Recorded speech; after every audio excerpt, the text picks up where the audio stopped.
नमस्कार दोस्तों, सर्वांग मोटिवेशन चैनल में आपका स्वागत है। दोस्तों, आज की वीडियो में ये कहानी कर्मों के फल पर आधारित बड़ी ही ज्ञानवर्धक है, इसलिए इस वीडियो को पूरा देखना। दोस्तों, इस कहानी को बहुत ध्यान से सुनना और पूरा सुनना, क्योंकि ये कहानी सुनने में आपको बड़ा आनंद आने वाला है। दोस्तों, किसी गांव में एक नेकचंद नाम का एक किसान रहा करता था। उस किसान के दो पुत्र थे। उसमें से एक का नाम सोहन था और दूसरे बेटे का नाम लेखू था। खेतीबाड़ी करते हुए उनके दिन बड़े ही सुखपूर्वक व्यतीत हो रहे थे। सभी आराम से चैन से जी रहे थे। एक दिन की बात है कि वह बूढ़ा किसान बहुत ज्यादा बीमार पड़ गया और उसने अपने बेटों को अपने पास बुलाया और उनसे कहा कि मेरे बच्चों, अब शायद मेरा अंतिम समय आ गया है। मैं चाहता हूँ कि मेरे मरने के बाद तुम दोनों भाई आपस में मिलजुल कर रहें और सुख शांति के साथ अपनी जिंदगी को गुजारें। मैंने बुरे वक्त के लिए कुछ असरफियां इकट्ठी की थी, जिन्हें मैंने घर के पीछे जो बरगद का पेड़ है उसके नीचे जमीन में दबा रखा है। अब वे तुम्हारे काम आएंगी, लेकिन मेरे बच्चों, तुम मुझसे ये वादा करो कि तुम दोनों आवश्यकता पड़ने पर ही उन्हें बाहर निकालोगे। वे दोनों कहने लगे कि हम वादा करते हैं पिताजी, जैसा आप कहेंगे हम बिल्कुल वैसा करेंगे। धीरे धीरे समय बीतता गया। थोड़े समय के बाद ही उस बूढ़े किसान ने अपने प्राणों को त्याग दिया। छोटे भाई को अपने पिता के जाने का बहुत दुख हुआ। दोनों भाइयों ने पिता का अंतिम संस्कार कर दिया, लेकिन बड़े भाई सोहन को अपने पिताजी के मरने का जरा भी दुख नहीं था। उसकी आंखों के सामने तो सिर्फ असरफियां ही घूम रही थी। उस रात को सोहन को नींद नहीं आ रही थी। वह बार बार करवटें बदल रहा था। आधी रात के बाद सुबह होने से पहले ही वह उठकर बैठ गया और विचार करने लगा। अपने मन में सोचने लगा कि लेखू के उठने से पहले मुझे अपना काम पूरा कर लेना चाहिए, वरना फिर कभी ऐसा मौका दोबारा नहीं मिलेगा। यही सोच करके उसने जमीन खोदने का सामान उठाया और घर के पीछे उसी पेड़ के पास जा पहुंचा, जहां पर उसके पिताजी ने सोने को जमीन में गाड़ रखा था। कुछ ही क्षणों में उसने जमीन को खोदकर वहां से असरफियों को बाहर निकाल लिया। असरफियों को देख करके वह बहुत खुश हुआ। कहने लगा, वाह, इतनी सारी असरफियां! अब लगता है मुझे जिंदगी में कभी भी मेहनत करने की जरूरत नहीं पड़ेगी और ना ही किसी चीज की कमी रहेगी। उसने तुरंत ही असरफियों का घड़ा उठाया और दूसरे पेड़ के नीचे जाकर जमीन में गाड़ दिया और फिर आराम से घर में पहुंचकर अपने उसी स्थान पर जाकर के दोबारा से लेट गया। जब सुबह हुई तो छोटा भाई लेखू अपने बड़े भाई सोहन को जोर जोर से आवाज लगा करके उठा रहा था और कह रहा था कि बड़े भैया जल्दी उठो, गजब हो गया। हमारे घर के पीछे पेड़ के नीचे जमीन खुदी हुई पड़ी है भैया, वहां से सारी असरफियां भी गायब हैं। मुझे लगता है कि कोई चोर हमारी असरफियों की चोरी करके भाग गया है। सोहन कहने लगा कि अरे, ये क्या बोल रहे हो? चलो भाई, मैं देखता हूँ। जब दोनों भाई उस जगह पहुंचे तो सच में ही वह जमीन खुदी हुई पड़ी थी। छोटे भाई लेखू ने कहा कि अब क्या करें भैया, मेरे विचार से हमें पहले राज दरबार में जाकर सूचना देनी चाहिए। सोहन कहने लगा, ठहरो लेखू, कहीं जाने की कोई जरूरत नहीं है। लेखू कहने लगा, लेकिन क्यों भैया? तब सोहन ने कहा कि मैं अच्छी तरह से जानता हूँ कि चोर कौन है, जिसने जमीन में दबी हुई असरफियों को बाहर निकाला है। लेखू चौंक गया और पूछने लगा कि भैया, क्या आप जानते हो कि वह कौन है? सोहन कहने लगा कि तुम जानना चाहते हो तो सुनो, वह चोर तुम ही हो। ये सुनकर के लेखू कहने लगा, भैया, ये आप क्या कह रहे हो? नहीं भैया, मैं और चोरी नहीं, मैंने कोई चोरी नहीं की। सोहन कहने लगा, फालतू बोलो मत। तुम्हारे और मेरे अलावा इन असरफियों के बारे में कोई नहीं जानता था। ये बात साफ है कि तुम अकेले ही सारा धन हड़पना चाहते हो। सोहन ने ये सुनकर कहा कि आप ऐसा मत कहो भैया, मैं सच कहता हूँ कि मैंने कोई असरफी नहीं चुराई है। मैं कुछ नहीं जानता। सोहन कहने लगा, या तो तुम मुझे वे असरफियां लौटा दो, नहीं तो तुम इस घर के दरवाजे अपने लिए हमेशा हमेशा के लिए बंद समझो। लेखू उदास होकर के बोला, ठीक है भैया, यदि आपको मेरी बात पर विश्वास नहीं है तो मैं ये घर ही क्या, इस गांव को भी छोड़कर चला जाऊंगा। लेखू दुखी मन से तुरंत ही वहां से निकल पड़ा। वह चलते चलते सोचने लगा कि सच्चाई जाने बिना ही बड़े भैया ने मेरे साथ ऐसा सुलूक क्यों किया। अब बदनाम होने से अच्छा है कि मैं ये गांव छोड़कर ही चला जाऊं।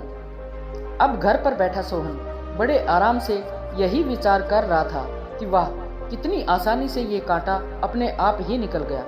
अब सारी सरफियाँ मेरी ही हैं, मेरे अलावा और किसी को इसमें हिस्सा नहीं देना पड़ेगा। दूसरी तरफ वहाँ जो उसका छोटा भाई था लेखू, बड़े ही दुखी मन से वहाँ से चलता ही जा रहा था। शाम हो गई थी। चलते चलते उसके मन में कई तरह के विचार उत्पन्न हो रहे थे। उसके मन में एक विचार आया कि भैया ने कहीं सारा धन हड़पने के लिए तो कोई चाल नहीं चली है। वह अपने विचारों में खोया हुआ लगातार चलता ही जा रहा था कि तभी वह एक बड़ी सी चट्टान के ऊपर जाके बैठ गया। अब रात हो चुकी थी और चारों ओर घना अंधेरा छाया हुआ था। उलझन में पड़ा लेखू सारी बातें सोच रहा था कि तभी उसके कानों में कुछ आवाज आई, ये 4000 तुम्हारे और ये 4000 मेरे। वह सोचने लगा कि ये कैसी आवाज है। सच्चाई जानने के लिए लेखू नीचे की ओर झुका। उसने देखा कि 3 आदमी वहां पर बैठे हुए थे और वे तीनों आपस में किसी तरह के धन का बंटवारा कर रहे थे। लेखू को ये समझने में बिल्कुल भी देरी नहीं लगी कि ये तीनों चोर हैं और ये तीनों माल का आपस में बंटवारा कर रहे हैं। तभी अचानक से लेखू का पैर फिसल गया और वह उन चोरों के बीच में जाकर धड़ाम से गिर पड़ा। अंधेरा होने के कारण चोरों को कुछ भी दिखाई नहीं दिया और वे डर के मारे भागने लगे और कहने लगे कि भागो भाई यहाँ से, लगता है ये राजा का कोई गुप्तचर या फिर उनका कोई सिपाही है जो हम सभी लोगों का पीछा कर रहा है। दूसरा चोर कहने लगा कि हाँ भाई, तुम ठीक कहते हो, चलो भागो यहाँ से। चोर अपना चोरी का माल जो भी चोरी करके लाए थे, डर के मारे वह सब छोड़ कर के वहां से भाग गई।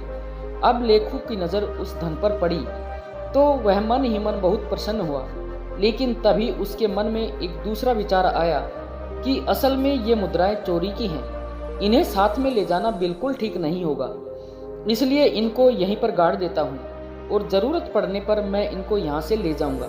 यही विचार करके लेखू ने वे सारी मुद्राएं एक पेड़ के नीचे गाड़ दी और रात भर वहीं पर रहा। सुबह अपने रास्ते पर चलने लगा। दोपहर होते होते वह एक घने जंगल से जा रहा था। तभी कुछ लुटेरों ने उसे घेर लिया और लुटेरों का सरदार उससे कहने लगा कि खबरदार, जो भी कुछ तुम्हारे पास है वह निकाल करके हमें दे दो, नहीं तो हम तुम्हें जान से मार देंगे। लुटेरों की बात को सुन करके कहने लगा कि भाइयों, मैं तो खुद ही एक मुसीबत में हूँ और मेरे पास धन भला कहाँ से आएगा। लुटेरों का सरदार कहने लगा कि ये झूठ बोल रहा है, इसकी तलाशी लो। तलाशी लेने के बाद जब लेखू के पास वास्तव में उन्हें कोई भी वस्तु प्राप्त नहीं हुई तो सरदार क्रोध से चिल्ला उठा और कहने लगा कि कोई बात नहीं, अगर इसके पास पैसे नहीं हैं तो ये भी मेरे काम आएगा। इसे अपने ठिकाने पर ले चलो, देवी माँ को इसकी बलि चढ़ाई जाएगी। ये बात सुनते ही लेखू के होश उड़ गए। सोचने लगा कि एक तरफ तो मैं मुसीबत का मारा था और कहाँ जाकर इन डाकुओं के चंगुल में पड़ गया और उसे बड़ी मुसीबत का सामना करना पड़ रहा था। तभी कुछ डाकुओं ने लेखू के हाथ पैर बांधे और लेखू को उठा करके अपने ठिकाने पर ले गए। परंतु उनके अड्डे तक पहुंचते पहुंचते लेखू को एक उपाय समझ आ गया। अड्डे पर पहुंचने के बाद उसने डाकुओं के सरदार से कहा कि अगर तुम मुझे अपने दल में शामिल कर लेने का वादा करो तो मैं तुम्हें 8000 स्वर्ण मुद्राओं का पता बता सकता हूँ। इतना सुनकर लुटेरों का सरदार कहने लगा कि 8000 मुद्राएं, यदि तुम वास्तव में सच कहते हो तो हमें तुम्हारी शर्त मंजूर है, जल्दी ही हमें उन मुद्राओं का पता बताओ। लेखू कहने लगा कि देखो भाई, अभी तो रात होने वाली है, इस समय वहां पर जाना बिल्कुल भी ठीक नहीं है। कल सुबह होते ही तुम लोगों को वहां पर लेकर चलूंगा। लुटेरों का सरदार कहने लगा कि ठीक है, लेकिन खबरदार, हमारे साथ कोई भी चालाकी करने की कोशिश बिल्कुल मत करना, वरना तुम जानते हो कि इसका क्या परिणाम होगा। तुम्हारे साथ जो भी होगा वह तुमसे बर्दाश्त नहीं होगा, इसलिए सोच समझ करके मुझे कोई बात करना। लेखू बोला, निश्चिंत रहो सरदार, मैं तुमसे कोई भी धोखा नहीं करने वाला। सुबह होते ही आप सबको वहां पर ले जाऊंगा। सरदार ने कहा ठीक है। अगली सुबह होते ही लेखू उन चोरों को उसी जगह पर लेकर पहुंच जाता है जहां पर उसने वे सोने की मुद्राएं जमीन में दबाई थी। सरदार के आदेश पर तुरंत ही उसके आदमियों ने उस जगह को खोदा और शीघ्र से स्वर्ण मुद्राएं उनके सामने थी। स्वर्ण मुद्राओं को देखकर वे सभी जो सरदार के डाकू थे बहुत खुश हुए। मुद्राओं को अपनी थैलियों में भर के अपने अड्डे की ओर चल पड़े। परंतु लेखू के दिमाग में अभी भी कोई दूसरी योजना चल रही थी। वह विचार कर रहा था कि स्वर्ण मुद्राएं एक तरह से तो मेरे काम ही आई, लेकिन मैं जल्दी ही इनकी मौत का कारण बन जाऊंगा। इस घटना के बाद लेखू लुटेरों के गिरोह के साथ ही रहने लगा और वह लुटेरों के सरदार का सबसे विश्वास पात्र व्यक्ति बन चुका था। कुछ समय के बाद लेखू ने उन लुटेरों के सरदार से कहा कि सरदार, मैं 10 दिन के लिए अपने घर जाना चाहता हूँ। यदि आपकी इजाज़त मिल जाए तो मैं अपनी बूढ़ी माँ से, जो इस समय बीमार हैं, मिलना चाहता हूँ। सरदार लेखू की योजना से बिल्कुल अनजान थे। वह लेखू को अपना सबसे विश्वास योग्य आदमी मानता था। वह जानता था कि लेखू उसका सबसे भरोसे का आदमी है। वह कभी भी उसके साथ किसी तरह का कोई धोखा नहीं कर सकता है। उस डाकू ने जब लेखू की बात सुनी तो उसने उसे 10 दिन के लिए अपने घर जाने की इजाज़त दे दी। लेखू अपने घर जाने के लिए रवाना तो हुआ, परंतु वह अपने घर जाने की बजाय राजा के महल की तरफ चला गया। उधर राजमहल में महाराज पहले से ही उस डाकू के आतंक से बहुत परेशान थे। वह अपने महामंत्री से कह रहे थे कि मंत्री जी, आखिर वह डाकू कब पकड़ा जाएगा? पूरा राज्य उसके आतंक से परेशान हो रहा है। मंत्री जी महाराज की बात को सुनकर कहने लगे कि महाराज, मैं अपनी तरफ से पूरी कोशिश कर रहा हूँ। वह आतंकी जल्दी ही आपको कारागार में नजर आएगा और उसको उसके किए की सजा जरूर मिलेगी। उसी समय वहाँ पर एक पहरेदार आया और कहने लगा कि महाराज की जय हो। महाराज, एक व्यक्ति आपसे डाकू जगीरा के बारे में मिलना चाहता है। वह कहता है कि मैं उसके बारे में सब कुछ जानता हूँ। उसकी बात को सुनकर महाराज कहने लगे कि अच्छा, उसे तुरंत यहाँ पर लेकर आओ। वह सिपाही गया और कुछ समय के बाद ही लेखू को राजा के सामने लेकर पहुँच गया। लेखू राजा से कहने लगा कि महाराज को मेरा प्रणाम है। महाराज, मेरा नाम लेखू है। राजा कहने लगा कि कहो नौजवान, तुम जगीरा के बारे में क्या जानते हो? उसके बारे में तुम्हें जो भी जानकारी है वह सब तुम मुझे बता दो।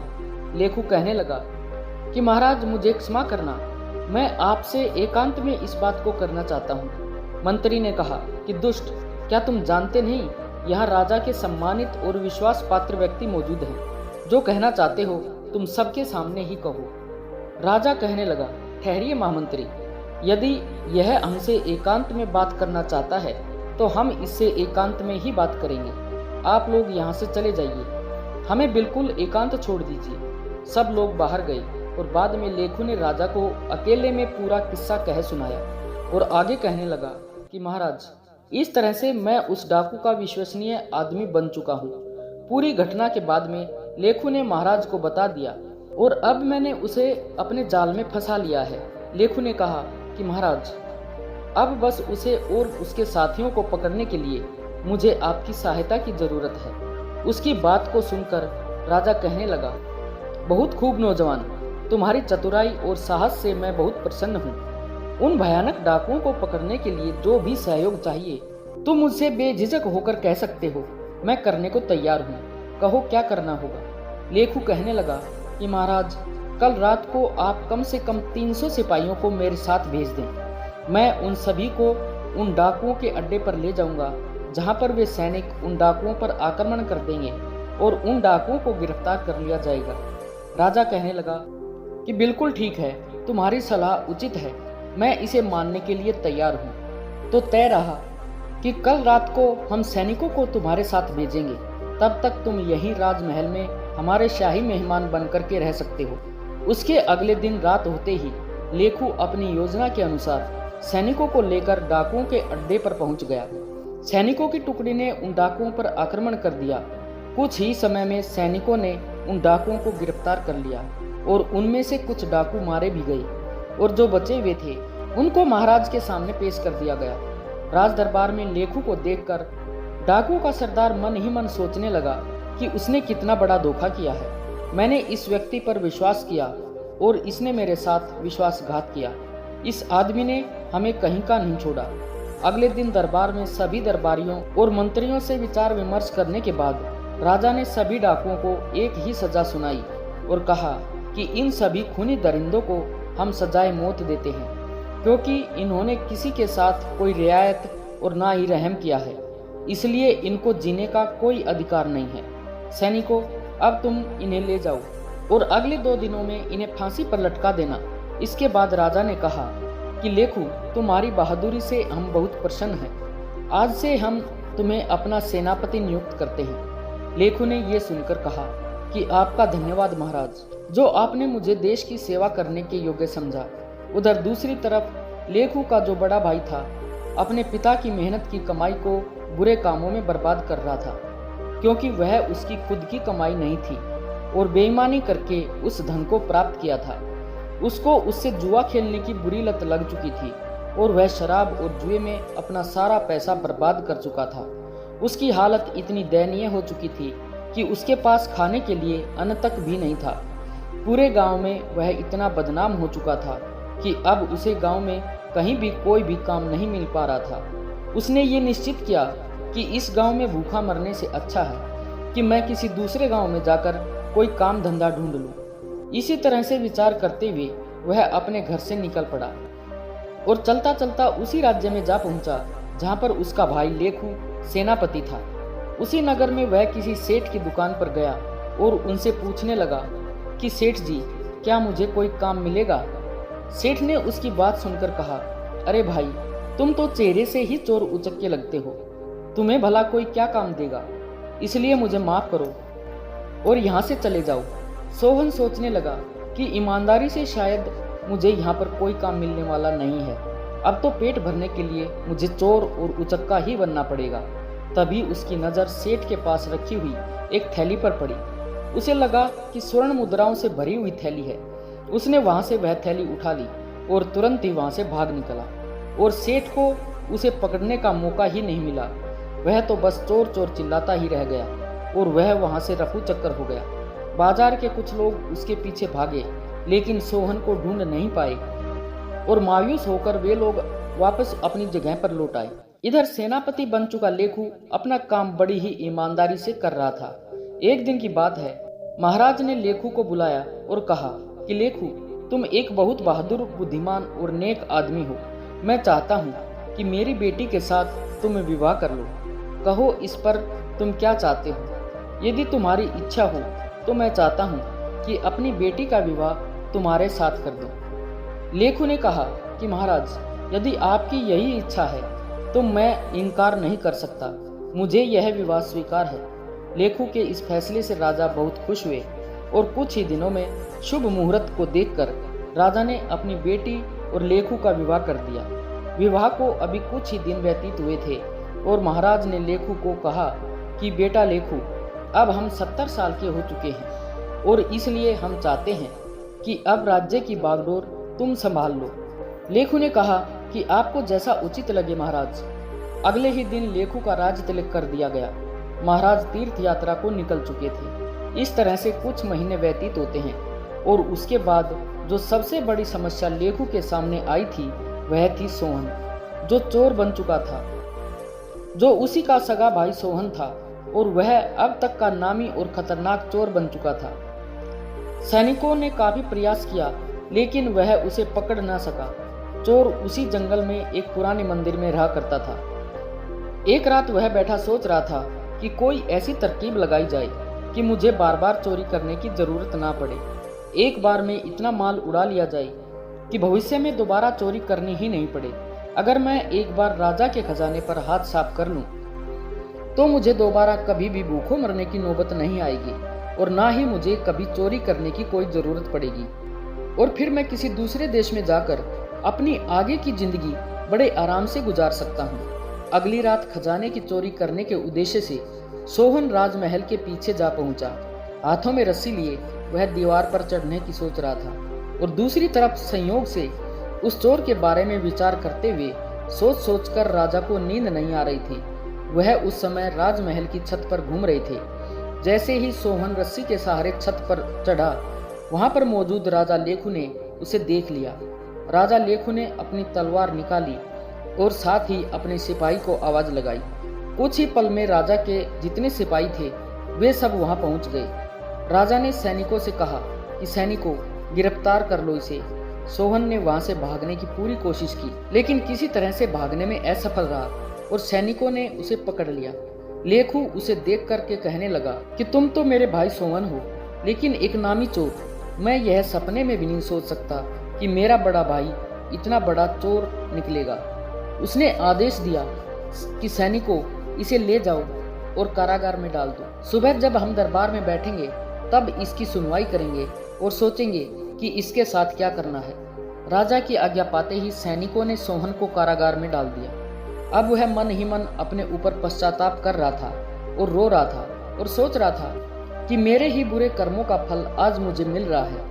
मेरी बुरी नीयत ने मुझे आज पतन की इतनी गहराई में धकेल दिया है जहाँ से निकलना मुश्किल है। जबकि लेखू, जिसे मैंने बेईमान बनाकर धक्के मार करके अपने घर से निकाला था, आज अपनी ईमानदारी और नेकी की वजह से वह इस राज्य का राजा बन गया है और मैंने इसके साथ बेईमानी की तो मेरी दुर्गति हो गई है। और मैं, जिसके पास सब कुछ था, एक चोर बनकर आज उसी के सामने, उसी के बंदी गृह में पड़ा हूँ। इधर लेखू को नींद नहीं आ रही थी। वह सोच रहा था कि कल का दिन मेरी जिंदगी का सबसे कठिन दिन होगा। मुझे एक बहुत ही भयानक अग्नि परीक्षा से गुजरना होगा। क्या इस परीक्षा में मैं कामयाब हो पाऊंगा? मुझे कुछ भी समझ नहीं आ रहा है। काश महाराज ने मुझे राजपाट ना सौंपा होता तो कितना खुश होता। अपने भाई को अपने ही हाथों से मुझे सजा नहीं देनी पड़ती। अगले दिन दरबार में चोर सोहन को पेश किया गया। महाराज ने उससे कहा कि सोहन, तुम्हारे ऊपर लगाए गए चोरी के सारे इल्जाम प्रमाणित हो चुके हैं। क्या तुम्हें अपनी सफाई में कुछ कहना है? सोहन ने कहा कि बस इतना ही कहना चाहता हूँ महाराज, कि मुझ जैसे नीच और शैतान आदमी को आप इतनी कठोर से कठोर सजा दें कि भविष्य में चाह करके भी कोई चोरी ना कर सके और किसी के साथ कोई बेईमानी ना कर सके। लेखू ने कहा, ठीक है, हम तुम्हें ऐसी ही सजा देंगे। सैनिकों, ले जाओ इस चोर को और इसका एक हाथ और एक पैर काट दिया जाए और इसके बाद इसे देश की सीमा से बाहर निकाल दिया जाए। लेखू का यह इंसाफ देख करके उसकी प्रजा और उसके मंत्री सब उसकी जय जयकार करने लगे और राजा की आज्ञा का पालन किया और चोर सोहन का एक हाथ और एक पैर काटकर उसे राज्य की सीमा से बाहर निकाल दिया गया। जब वह देश छोड़ करके जा रहा था तो तभी उसके सामने राजा लेखू पहुंच गए। लेखू को देखकर सोहन बोला कि महाराज, आप कैसे यहाँ पर आ गए? काश आपने मेरा एक हाथ और एक पैर काटने की बजाय मुझे मौत की सजा दे दी होती। बड़ा अच्छा होता यदि आप ऐसा करते। आपने तो मुझे तड़प तड़प कर मरने के लिए छोड़ दिया। मैं इस दुनिया में क्या करूँगा?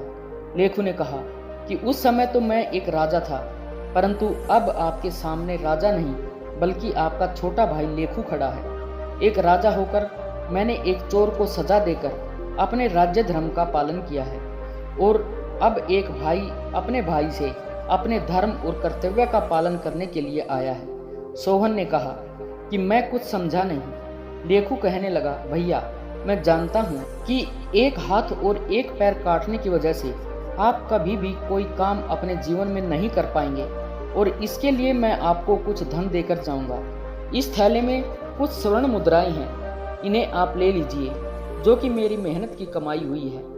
मुझे विश्वास है कि इस मेहनत के धन के साथ आप किसी दूसरे देश की सीमा में अपना जीवन बड़े ही आराम से व्यतीत कर सकते हैं। लेकिन भैया, आप इनकार मत करना, नहीं तो मैं कभी भी अपने आप को माफ नहीं कर पाऊंगा। इतना सुनकर सोहन कहने लगा कि तुम कितने महान हो लेखू। ईश्वर हमेशा तुम्हें इसी तरह से खुश रखे, प्रसन्न रखे। फिर दोनों आपस में गले मिलकर एक दूसरे को बड़े भारी मन से विदाई करते हैं। बड़ा भाई छोटे भाई से कहने लगा कि मेरी ईश्वर से यही प्रार्थना है कि मुझे हर जन्म में तुम्हारे जैसा ही भाई मिले। और दोनों भाई अपनी अपनी राह पर वापस चले गए। उसके बाद उस देश में सोहन को दोबारा किसी भी वन में नहीं देखा गया और राजा लेखू अपनी प्रजा का पालन करते हुए सुखमय जीवन व्यतीत करने लगे। दोस्तों, ये कहानी आपको कैसी लगी? आशा है कि ये कहानी आपको अच्छी लगी होगी। कृपया कमेंट में अपने सुझाव अवश्य दें और अगर कहानी अच्छी लगी हो तो वीडियो को लाइक व शेयर करें और चैनल को सब्सक्राइब करना ना भूलें। धन्यवाद।